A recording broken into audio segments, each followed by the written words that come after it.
pa rin. Dahil kahit kailan, ang pananampalataya mo ang higit na pinakikinggan ng Diyos. Hindi kung ano yung nasa paligid mo, kung ano yung sinasabi nila tungkol sa iyo, wala ka po nakita, hindi mo talong-talong dyan. Pero kahit lang, ano may totoong Diyos.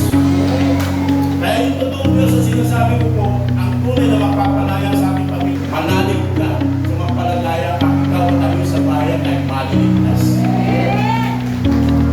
Pag hindi pa kayo kontento dyan, sinasabi ng Panginoon, kapatid o anak, para sa akin, anak, huwag kang mag-alala sa pamilya mo.